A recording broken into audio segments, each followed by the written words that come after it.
Voilà, dans cette vidéo, nous allons aborder la répartition de la valeur ajoutée. Voilà, dans cette grande partie 3, on voit répartir la richesse créée. Dans une première partie, on a vu la création de la valeur sociale, la valeur ajoutée.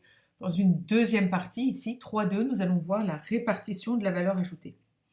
Dans un troisième temps, nous verrons la taxe sur la valeur ajoutée. Donc pour le moment, cette répartition de la valeur ajoutée, vous allez voir qu'il n'y a rien de nouveau. On a vu beaucoup de choses déjà et en économie et en management. Donc voilà, nous avons ici la répartition de la valeur ajoutée produite par Zensan en fonction de différents acteurs. En 2014, l'État, les salariés, les prêteurs de capitaux et l'entreprise elle-même. Alors, on sait très bien que le partage de la valeur ajoutée se fait entre différents acteurs, ceux qui contribuent soit de façon directe, soit de façon indirecte au processus de transformation. Et donc que les intérêts, les attentes de ces différents parties prenantes peuvent être conflictuelles en matière de partage de la valeur ajoutée. Alors, première question, quels acteurs ont bénéficié de la répartition de la valeur ajoutée de Zensand en 2014, illustrez leur contribution à la création de valeur et la forme de leur rémunération. Donc je vous ai fait un tableau pour vous aider. J'ai repris les différents types de contributions en valeur, l'État, les salariés, les prêteurs de capitaux, l'entreprise et le total de la valeur ajoutée. Alors, on va vous demander ici quelles sont les différentes formes de rémunération. Donc à vous trouver, pour l'État, ce sont des impôts et des taxes, pour les salariés, évidemment, ce sont des salaires, etc. Et vous faites comme ça pour l'ensemble des formes de rémunération. Alors, le total de la valeur ajoutée, eh bien, tout simplement, vous trouverez cette valeur ajoutée dans les documents concernant Zensand. Voilà. Alors, on vous demande ensuite de calculer la part de la valeur ajoutée en pourcentage de chaque acteur et qu'en concluez-vous? Alors, la part de la valeur ajoutée en fonction de chaque acteur, à nouveau un tableau, on remet les différentes parties prenantes, les acteurs, l'État, les salariés, les prêteurs de capitaux, l'entreprise et l'entreprise. Donc le total de la valeur ajoutée va être réparti entre ces différents acteurs. Donc ici, on doit trouver évidemment 100%. Là, on a le total de la valeur ajoutée qu'on a trouvé au tableau précédent. Et puis ici, les montants de répartition de la valeur ajoutée qu'on avait trouvé. Donc vous faites tout simplement un taux de répartition. C'est une partie de l'ensemble sur le tout. Une partie de l'ensemble sur le tout, je trouve le poids, la répartition, le poids de l'État. Combien l'État prend-il sur le total de la valeur ajoutée. Donc vous allez trouver un certain nombre ici de pourcentages. Voilà, donc quand vous allez avoir trouvé ces pourcentages, pour information, on vous donnera plus tard aussi les pourcentages en 2013 et on pourra faire des comparaisons. Donc on va vous demander quelle est la part la plus importante de la valeur ajoutée de l'Institut. Écoutez, dans tous ces pourcentages-là, vous regarderez lequel est le plus important. Et puis, vous ferez une comparaison par rapport à la moyenne de répartition de la valeur ajoutée statistique de l'INSEE faite en 2011. Et vous regarderez en fonction de Zensand et par rapport à la répartition de la valeur ajoutée moyenne dans les entreprises, s'il y a des différences, s'il y a des convergences. Par exemple, ici, sur 100% de valeur ajoutée, en moyenne, 70% est destiné aux salariés, 10% aux entreprises. Vous regarderez ici, pour Zensand, il en est de combien et vous ferez un commentaire. Pour quelles raisons la valeur sociale est-elle considérée comme une valeur sociale, pardon, la valeur ajoutée est-elle considérée comme une valeur sociale? Bien, ici, elle est partagée entre les acteurs qui ont participé à sa création. On peut dire qu'elle est redistribuée sous différentes formes de revenus. En cela, on peut dire que c'est une valeur sociale. Montrer la divergence d'intérêts entre chacun des acteurs. Alors, il y a des enjeux qui sont très importants dans le partage de la valeur ajoutée, aussi bien sur le plan économique que sur le plan social.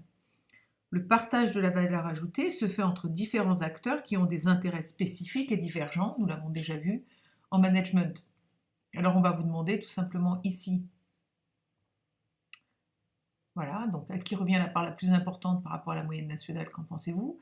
Donc ici, dans ce tableau, on va vous demander on a une conséquence sur la répartition de la valeur ajoutée, par exemple l'augmentation de la part de la valeur ajoutée pour les salariés et organismes sociaux, diminution de la part sur le bénéfice, si les ventes n'augmentent pas proportionnellement, et donc si la valeur ajoutée n'augmente pas. Donc, quelle est la décision de gestion qui a eu cette conséquence sur la répartition de la valeur ajoutée? À vous de le trouver. Ici, une décision de gestion a été l'augmentation du salaire de Béatrice, et on vous demande d'augmenter le salaire de Béatrice. Quelle a été la conséquence sur la répartition de la valeur ajoutée? Ici, on vous donne une conséquence sur la répartition de la valeur ajoutée. On va vous demander quelle a été la décision prise qui a entraîné cette conséquence. La conséquence étant l'augmentation de la valeur ajoutée, et donc une augmentation de la part de l'entreprise, bénéfice, grâce à l'augmentation du chiffre d'affaires, si les salaires n'augmentent pas. Donc, quelle était la décision de gestion qui a permis d'avoir cette conséquence-là? Enfin, en dernier, on vous donne à la fois un exemple de décision et ses conséquences. Exemple de décision, on augmente les ressources matérielles, on investit encore dans des appareils technologiques, un sauna, un hammam. Eh bien, la conséquence, ce sera une augmentation de la valeur ajoutée si on augmente les ventes. Cela entraînera une augmentation de la part de la valeur ajoutée aux banques, si Sandrine finance par l'emprunt, une augmentation de la part de l'entreprise profit si les salaires n'augmentent pas. Mais elle peut aussi décider d'augmenter les salaires un petit peu, donc elle va devoir faire un arbitrage. Voilà. Donc on montre ainsi les différences d'intérêt entre chacun des acteurs. On va vous demander ensuite donc de donner des exemples concrets de décisions de gestion qui sont prises par Sandrine et d'analyser leurs conséquences sur la répartition de la valeur ajoutée. Donc les exemples de décisions sont là, à vous de remplir ce tableau. Ensuite, on va vous demander, dans le compte de résultat, quels sont les postes pris en compte pour mesurer la répartition de la valeur ajoutée et montrer qu'il est possible de calculer la valeur ajoutée de deux manières. Alors, vous avez vu que quand on était sur le patrimoine et le bilan, il y avait deux manières de calculer l'actif net, l'actif comptable, qui représente la valeur patrimoniale de l'entreprise. Donc la somme de l'actif moins les dettes, ou tout simplement de regarder les capitaux propres.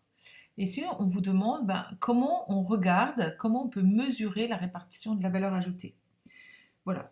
Alors, comment on va faire pour trouver cette répartition de la valeur ajoutée? Calcul de la TVA. Alors, il y en a une première solution qui est une solution par le haut du compte de résultat. On va tout d'abord regarder l'ensemble des productions de marchandises et des prestations de services en 2014, c'est-à-dire le chiffre d'affaires. On va le retrancher aux consommations intermédiaires, ça vous connaissez, hein, chiffre d'affaires hors taxe, donc vente de marchandises et prestations de services moins les consommations intermédiaires. Donc on repart du compte de résultat, hein. Donc ici nous avons que les charges, il faut repartir des produits. Les consommations intermédiaires, on les a ici, on fait leur calcul, eh bien on va trouver tout simplement la valeur ajoutée, à vous de faire le calcul. Ensuite, on a une deuxième solution pour trouver la valeur ajoutée, c'est une solution par le bas du compte de résultat. Donc le bas du compte de résultat, c'est l'ensemble des consommations et des charges, donc on va prendre les impôts et les taxes, les charges sociales, les dotations aux amortissements, puis tout ce qui est autres financières, plus le bénéfice. Et à cela, vous allez faire un calcul.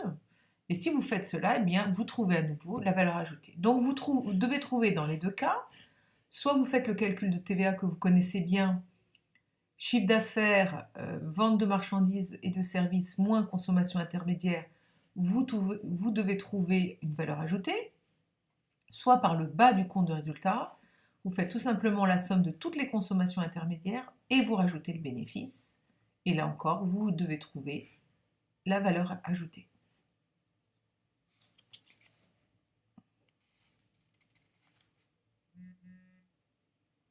Alors, question supplémentaire, que pensez-vous que Sandrine va répondre à Béatrice, sa salariée, qui lui demande une augmentation de salaire? Voilà. Comment on va savoir si Sandrine va répondre favorablement à l'augmentation de salaire demandée par Béatrice, sa salariée? Alors, on va regarder la répartition de la valeur ajoutée, il va falloir qu'on tienne compte de ça. Il va falloir qu'on regarde du travail, de la qualité du travail évoqué par Sandrine au cours de la semaine de l'opération anniversaire, ça c'est le document 11. Et il va falloir qu'on regarde aussi les différentes valeurs créées par l'Institut depuis sa reprise en 2014. Alors, compte tenu de l'ensemble de ces arguments, eh bien, on va pouvoir répondre favorablement ou non à l'augmentation de salaire envisagée que souhaite Béatrice. Alors vous regarderez, tout simplement vous allez analyser la répartition de la valeur ajoutée, vous allez regarder si le travail est de qualité, vous allez regarder les différentes valeurs créées et leur évolution, et puis quand vous aurez fait cette analyse, eh bien vous répondrez favorablement ou non à cette question. Voilà, donc maintenant que nous avons fini sur la création de la valeur ajoutée, cette valeur sociale, la répartition de la valeur ajoutée, dans une prochaine vidéo, nous allons voir la taxe sur la valeur ajoutée.